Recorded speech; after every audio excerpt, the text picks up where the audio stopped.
अस्सलाम वालेकुम my YouTube family, कैसे हैं आप सब। उम्मीद करती हूँ सब ठीक ठाक मज़े में होंगे, खैरियत से होंगे और हम सब भी आपकी दुआओं के साथ अल्हम्दुलिल्लाह बिल्कुल ठीक ठाक है। आज के व्लॉग में बहुत मज़े की रेसिपी शेयर होने वाली हैं, तो मिस मत कीजिएगा, स्किप मत कीजिएगा। तो जल्दी से मेरे चैनल को शेयर कर दें और सब्सक्राइब भी कर दें। तो जी स्टार्टिंग करती हूँ कि आज मैंने दराज से एक पार्सल मंगवाया था। मैंने ये कटर मंगवाने थे, डोनट कटर और ब्रेड कटर के लिए, और अपने जो मैं बनाती हूँ पैटी बर्गर के लिए, वो सब कटर मंगवाने थे। मगर उन्होंने कोई देखिए किस तरह के मुझे टॉयज ही भेज दिए, एक तरह के छोटे छोटे से, कि इतने छोटे छोटे से मुझे समझ नहीं आ रही थी कि मैं इनको कहाँ पे यूज करूंगी। अभी तो आपको वीडियो में थोड़े बड़े लग रहे होंगे, मगर ये बिल्कुल छोटे छोटे से कि अगर मैं इनमें से एक कटर यूज करती हूँ तो बाकी मेरी ब्रेड बहुत ज्यादा वेस्ट होती है।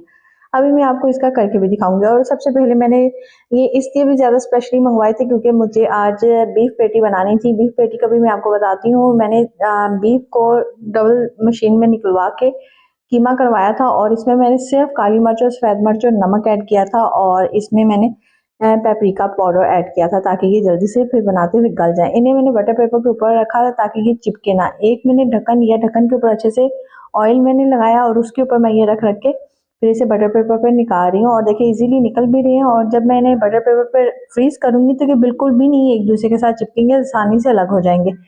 तो अभी चलते हैं अपनी दूसरी रेसिपी की तरफ। आज मैं बना रही हूँ छोटी छोटी सी समोसियाँ बना रही हूँ, और आपको इनका तरीका, आसान तरीका भी बताती हूँ। मैंने थोड़ा सा प्याज लिया, उसको ब्राउन किया, और मैंने उसमें शिमला मिर्च ऐड किया, थोड़ी सी केचप ऐड किया, और थोड़ी सी मैंने उसमें गार्लिक सॉस भी ऐड की है।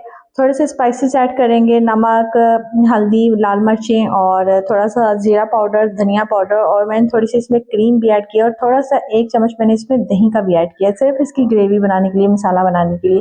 और साथ ही जी मैं इसमें अब ब्रेड के रोल्स भी बना के आपको दिखाती हूँ कि ब्रेड में इन्हें किस तरह मैंने यूज़ किया है, क्योंकि मैंने जो दराज से मंगवाए हैं कटर वगैरह वो भी तो यूज़ करके आपको दिखाने हैं कि जो मुझे टॉयज मिले हैं उनको मैंने किस तरह इस्तेमाल करना है, उनके साथ मैंने कैसे खेलना है। तो जी ये ब्रेड ले ली, ब्रेड के मैंने कॉर्नर हटा दिए और इन्हें अच्छी तरह बेल लेना है। थोड़ा सा पतला ब्रेड को कर लिया, और इसके ऊपर जो भी हमने ये मटेरियल बनाया ये इसके अंदर लगा देंगे और इसके अच्छा सा रोल बना लेंगे। रोल बनाने के बाद मैंने इसकी जो स्टफिंग की है, जिसके साथ मैंने इसको डिप करके लगाना है, वो मैंने मैदा और कॉर्नफ्लोर को मिक्स करके मैंने पानी में अच्छे से घोल दिया था, और एक अंडा भी उसी में शामिल कर दिया था। इन तीनों चीज़ों को मैंने घोल के मिक्स करके रखा, और उसी में मैंने इसे डिप किया अच्छे से, और फिर ऊपर से ब्रेड क्रम्स लगा के मैंने इसको फ्राई करूंगी बाद में। और अभी आप देखिए ये कितना अच्छा से तैयार हो चुका है, ना इसके खुलने का डर है और ना इसके जलने वलने का किसी चीज़ का नहीं है। और ये रही ब्रेड को स्टीम करने का तरीका, क्योंकि अक्सर जब हम ब्रेड रोल करते हैं ना तो ब्रेड टूटना शुरू हो जाती है। तो इसका तरीका ये है कि हम एक देगची में पानी लें, पानी के ऊपर हम कोई जाली रख दें, और जाली के ऊपर ब्रेड रख के ऊपर से उसे कवर करके रख दें। जब पानी उबलेगा तो उसकी जो स्टीम होगी ना वो ब्रेड को सॉफ्ट कर देगी, इससे ब्रेड हमारी टूटेगी नहीं, वरना ब्रेड कितनी बार टूटती है।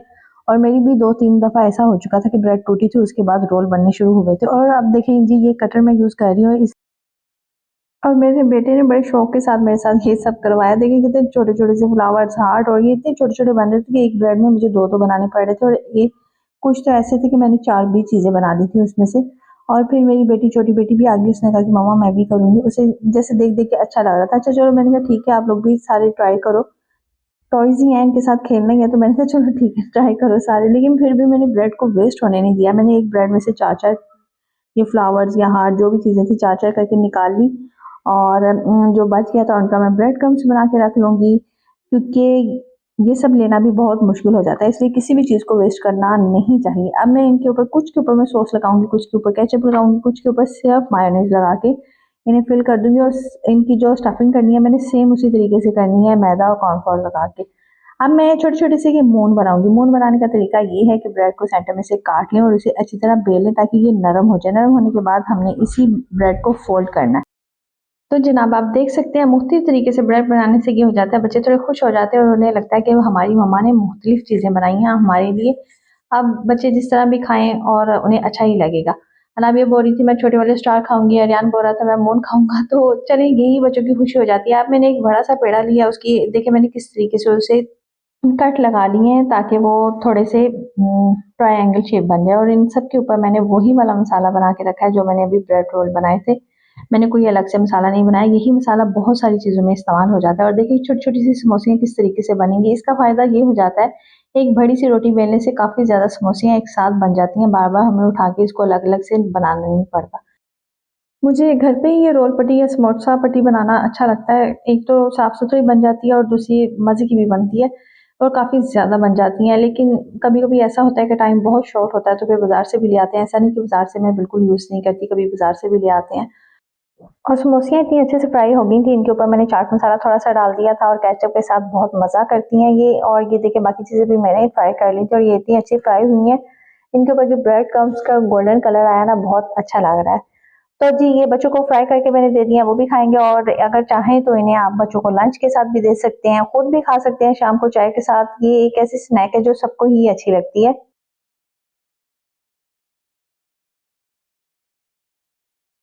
अब आते हैं अपनी नेक्स्ट रेसिपी की तरफ। मेरा बेटा अपनी ही पॉकेट मनी से बिस्किट लेके आया था अपने खाने के लिए, लेकिन उसने कहा कि मम्मा मैं इसे थोड़ा डिफरेंट बनाना चाहता हूँ खुद से। मैंने कहा चलो ठीक है आप बनाओ, मैं आपके साथ हेल्प करवा देती हूँ।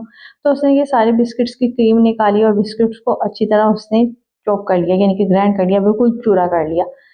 चूरा करने के बाद जो उसने चॉकलेट निकाली थी, व्हाइट चॉकलेट और डार्क चॉकलेट, तो उसमें डार्क चॉकलेट में उसने थोड़ी-सी डेयरी मिल्क भी ऐड कर ली थी और ये देखिए इन बिस्किट्स का चूरा कितना अच्छा-सा हो गया था। अब इसकी वो थोड़ा-सा दूध ऐड करेंगे और छोटी-छोटी सी इसकी बॉल बनाएँगे। ख़ैर उसने तो बहुत ही छोटी-छोटी बॉल बनाई थी, लेकिन मज़े की बहुत बनी थी। बहुत वाक़ई ये बच्चों के हिसाब से बहुत मज़े की चीज़ है। देखिए बच्चे खाते तो हैं बिस्किट, कौन-सा घर ऐसा है जहाँ बच्चे बिस्किट नहीं खाते? मैं नहीं मानती कि कोई बच्चा बिस्किट ना खाता हो। खाते हैं तो थोड़ा-सा उन्हें डिफरेंट करके दे दें, है तो ये बिस्किट ही, लेकिन मेरे बेटे ने थोड़ा-सा इसे डिफरेंट कर दिया था। तो उसने क्या किया था, इसके अंदर डेयरी मिल्क की कोटिंग की थी, इस बॉल्स के अंदर जो चॉकलेट निकली थी बिस्किट से वो भी चॉकलेट और डेयरी मिल्क की चॉकलेट अंदर इसकी फिलिंग कर दी थी और इसने ऊपर इसके आइसक्रीम लगाई थी। आप मान सकते हैं इनके ऊपर आइसक्रीम, यकीन करें इतनी ये मज़े के बने थे ना, मैंने भी इनमें से 2-3 बॉल उठा के लास्ट में खाई थी, मुझे खुद बहुत अच्छे लगे थे। और ये देखिए ये आपको अंदर से व्हाइट चॉकलेट और ब्लैक चॉकलेट नज़र आ रही होगी। तो ये चटपट बच्चों ने ख़त्म किए थे कि उनसे वेट ही नहीं हो रहा था। बहुत मज़े के बने थे। ख़ैर आगे आते हैं अपनी रेसिपी की तरफ। अब मैं बना रही हूँ हलवा। सर्दियाँ स्टार्ट होती हैं और हलवे ना बने घर में, ये तो हो ही नहीं सकता। ख़ासकर गाजर का हलवा, सूजी का हलवा, ये बहुत मज़ा करता है शाम को चाय के साथ, सुबह भी नाश्ते में अच्छा लगता है, या पराठे के साथ, पूरी के साथ हलवा बहुत मज़े का लगता है। तो जी इसका बेहतरीन हल ये है कि आप ऐसा करें कि 1 कप सूजी ले लें, 1 कप चीनी ले लें और 1 कप ही इसमें घी का ऐड कर लें। ये क्वांटिटी बिल्कुल ठीक है, लेकिन दूध जो हमने जिस सूजी को दूध में भिगोया वो डबल होना चाहिए। 2 कप आप दूध का ले लें, क्योंकि अगर दूध कम करेंगे तो ये बहुत ही ज़्यादा कड़क बनेगा, जैसे सूखा-सूखा बनेगा और मुझे तो नॉर्मल ही रखना है, इसलिए मैंने दूध का अपने हिसाब से लिया था। आप भी अपनी जैसा आप चाहते हैं वैसा ले सकते हैं। तो मैंने आधा-आधा कप खैर सूजी का लिया था, आधा कप चीनी का मैंने लिया था और आधा कप ही मैंने घी का लिया था। लेकिन मैंने दूध इसमें 1.5 कप ऐड किया था। और जब सूजी कैरेमल हो चीनी सॉरी कैरेमल हो गई तो फिर मैंने इसमें सूजी और दूध को ऐड कर दिया था। चीनी को हल्का-हल्का हमने घी में ही फ्राई करना है। पानी में डालने से, फ्राई करने से ये हो जाता है कि ये पानी में चीनी जो होती है वो हल होने लग जाती है।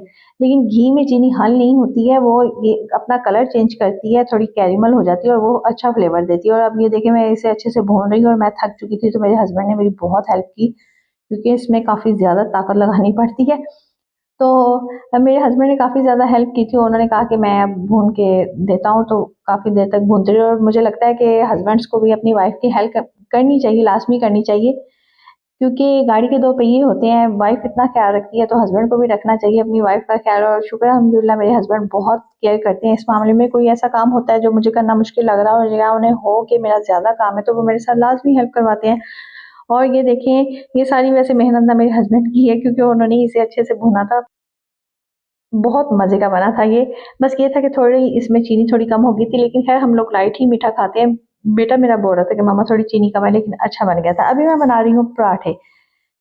पराठे बना रही हूँ, मैंने इन्हें फ्रीज़ करके रखना है ताकि कभी इमरजेंसी में खाने पड़ जाएँ तो बंदा बना के खा लेता है। और वैसे भी मेरी छोटी बेटी को ना डॉन के पराठे बहुत ज़्यादा पसंद है। वो अगर खाती है ना तो डॉन का पराठा ही मुझे बोलती है। अब डॉन के पराठे बाज़ार से लेने के लिए जाए ना तो बहुत महँगे पड़ते हैं, 5 का पैकेट ही इतना महँगा आ जाता है और उनका पता ही नहीं चलता। तो मैंने यही मैदा गूँद दिया और मैंने आधा किलो मैदा लिया, उसमें मैंने 2 चम्मच चीनी के डाले और 1 चम्मच मैंने उसमें नमक का डाला और इसे अच्छी तरह गूँद दिया कि जब मैदे को खींचे ना तो ये खिंचता ही चला जाए रबड़ की तरह। इसे मैंने गूँद दिया और ये सिर्फ़ इसमें ऑयल लगाना है और कोई चीज़ आपने नहीं लगानी। अक्सर हम ऐसा करते हैं ना कि पराठे को बेलने के बाद घी लगा के ऊपर खुशका भी करते हैं कि खुशका डाल लेते हैं, ऐसा कुछ नहीं करना। हमने सिर्फ़ इसके ऊपर घी लगाना है। घी नहीं लगाना आपने तो आप ऑयल लगा लें, अच्छे से इसे करें।